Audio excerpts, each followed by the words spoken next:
1940, unos meses antes de quitarse su vida, perseguido por el nazismo, escribe Walter Benjamin en París un conjunto de escritos muy breves que serán publicados luego de su muerte, obviamente, con el nombre de tesis sobre filosofía de la historia o sobre el concepto de historia, y era parte de un proyecto que Benjamin tenía desde muchos años antes. Recordemos que en ese momento él se encontraba en la madurez de su pensamiento, ¿no? Tenía 48 años, ¿no? Estaba en la madurez de su pensamiento, y eso formaba parte de un proyecto más amplio en donde Walter Benjamin quería hacer un análisis del capitalismo occidental a partir de ciertas manifestaciones artísticas y culturales, ¿no? Y deja un conjunto de escritos que serán muy leídos, muy comentados, que algunos críticos dicen que es uno de los textos más importantes en el siglo XX para pensar la filosofía desde el punto de vista justamente de su vínculo con la historia y con la memoria, ¿no? Y reconstruyendo este breve escrito de Benjamin, estos fragmentos, estas 15 tesis que él escribe, podríamos decir que para Benjamin en la historia encontramos, o a lo largo de la historia encontramos vencedores y vencidos, grandeza y miseria, progreso y barbarie. El pensamiento de Benjamin parte de esta constatación, pero su interés en la historia no lo lleva a simplemente hacer una descripción objetiva de lo que tiene delante de los ojos, y tampoco entiende la historia, y esto es muy importante, como una sucesión lineal de hechos que cobran sentido simplemente desde el presente. Al mismo tiempo, Benjamin denuncia cierta idea que desde fines del siglo XIX, y también se impondrá luego de la Segunda Guerra Mundial, cierta idea de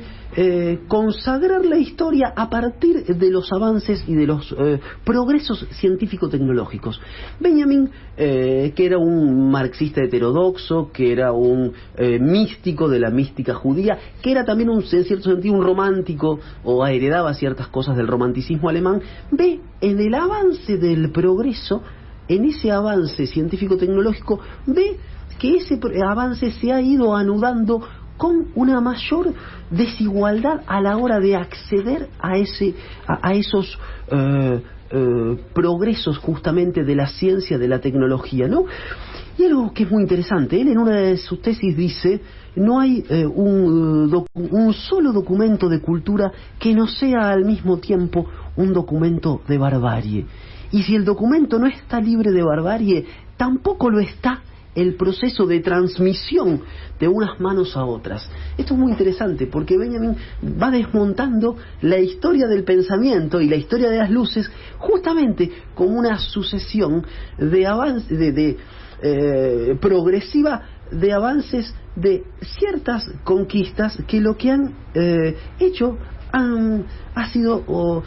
suplantar ciertos modos y ciertas racionalidades por una única razón instrumental y por un único concepto, que es justamente el de optimizar los recursos, el de homogeneizar lo real, la naturaleza, pero al mismo tiempo la subjetividad, a un principio que es el principio que articula ganancias y pérdidas y progreso científico-tecnológico de la mano de progreso material. Por eso él dice: acá hay algo que es muy importante. No hay que ver la civilización por sus progresos. Si la medimos desde con ese patrón de medida, lo que vemos efectivamente es que en los últimos 500 años de historia, o si queremos desde el siglo de las luces, desde el 1700 para ahora, lo que vemos es que efectivamente la vida avanza, los hombres y las mujeres viven cada vez más, hay mejores condiciones de vida, etcétera. Ahora, si la vemos desde el punto de vista de los vencidos, lo que vemos es que ese progreso se cimentó sobre un conjunto de vidas que posibilitaron ese avance científico-tecnológico. Vemos que hay un montón de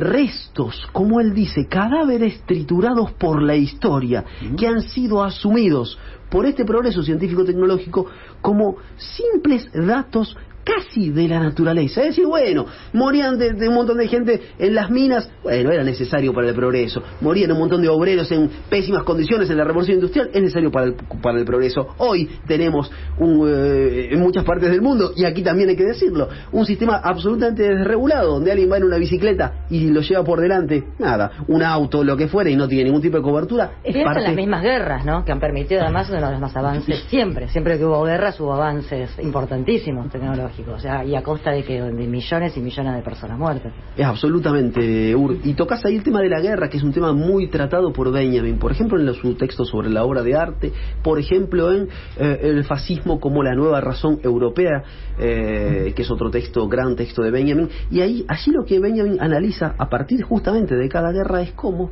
lo que vos acabas de decir, cómo cada guerra sirvió para el progreso científico tecnológico, pero al mismo tiempo lo que hizo cada guerra fue ocultar casi como sedimentos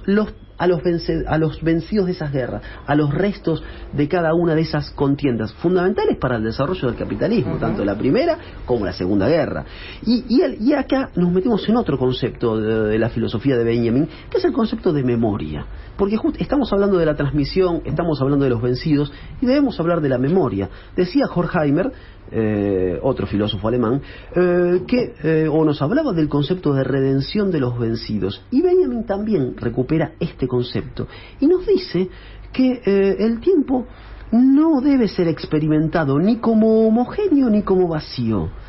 ¿Por qué? Porque es sabido, nos dice Benjamin, que a los judíos les estaba prohibido indagar sobre el futuro. La Torá y la plegaria los instruyen, en cambio, en la memoria. Ella les desencadenaba el futuro al que sucumbían quienes buscaban información en los adivinos. Es decir, que Benjamin lo que nos está diciendo, como él mismo dice en otra de las tesis de la historia, es que hay que cepillar la historia a contrapelo, hay que leer a contraluz los hechos de la historia, hay que meterse en las grandes tragedias, hay que meterse incluso en los grandes avances de la ciencia y escarbar en los desechos de esa supuesta historia lineal para encontrar allí las voces de los vencidos. Nada hay en el tiempo del materialista histórico, nada hay en el tiempo del que busca la redención de los vencidos, nada hay de lineal, ni de homogéneo, ni de vacío en ese tiempo. El tiempo y la historia están plagados, poblados de fantasmas. Por eso lo propio de la mirada del historiador materialista, mientras pasa un auto detrás, ¿no?, es justamente la de Progreso, exactamente. Progreso. Mientras pasa el progreso, ¿no? Y esto está bueno porque va a dar pie justamente a la cita una de las citas que traje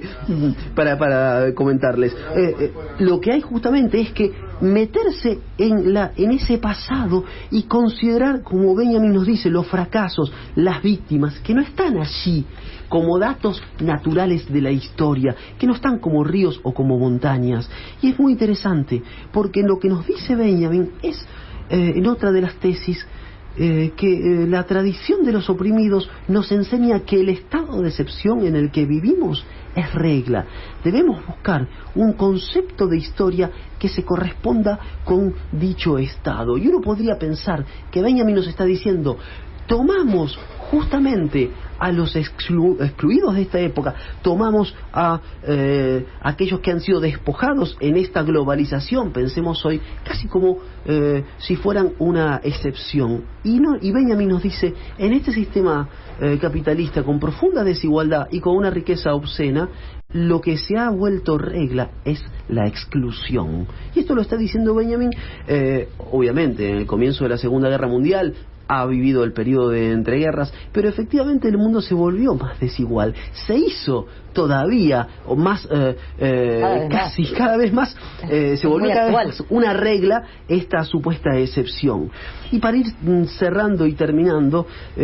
pienso que Benjamin nos lleva justamente o nos invita a indagar esos desechos de la historia desde esos quizás no lugares que son irrelevantes muchas veces o han sido irrelevantes para la historiografía oficial. Es un pensador que con sus categorías de redención y de memoria plantea el reto de releer nuestros diversos pasados para desde allí construir el presente. Nos lleva a arrojar luz sobre los olvidados de la historia, nos lleva a alumbrar el presente desde la memoria de las víctimas de nuestro pasado. Y pienso en la Argentina, y en Argentina las políticas de memoria, de verdad y de justicia han reparado desde el punto de vista de lugares emblemáticos, pienso en la recuperación como lugares de la memoria de los centros clandestinos de detención, pero al mismo tiempo la voz de las víctimas del terrorismo de Estado y la voz, por ejemplo, de hijos, de hijas, de hijes de ese terrorismo de Estado. Esa tarea sobre la memoria y sobre la subjetividad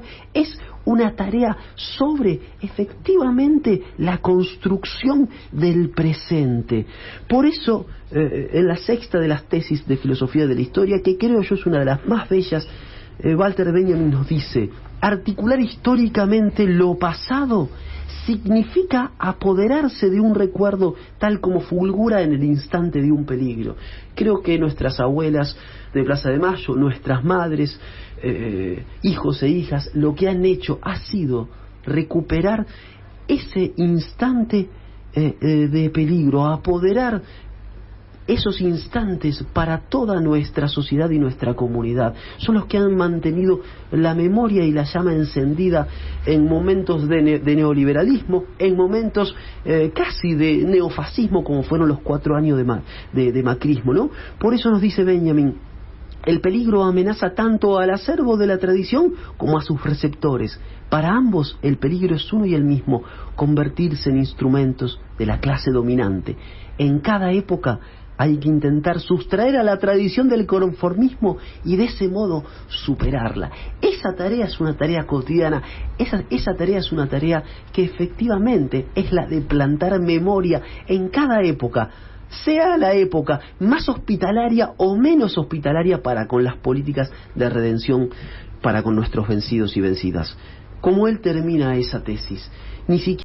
los muertos estarán a salvo del enemigo cuando él venza, y este enemigo no ha cesado de vencer. Creo que efectivamente lo que nos está diciendo Benjamin es que la tarea de memoria, de justicia y de verdad es una tarea que se tiene que llevar adelante desde el Estado y desde las instituciones, pero también y al mismo tiempo desde cada uno de nosotros, porque efectivamente creo que la realidad es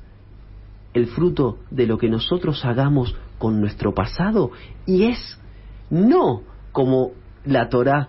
sancionaba, y en eso estoy de acuerdo, no una tarea de adivinos respecto de lo que va a pasar del futuro. El futuro tiene mucho que ver con seguir construyendo día a día y plantando memoria para hacer menos densa la realidad.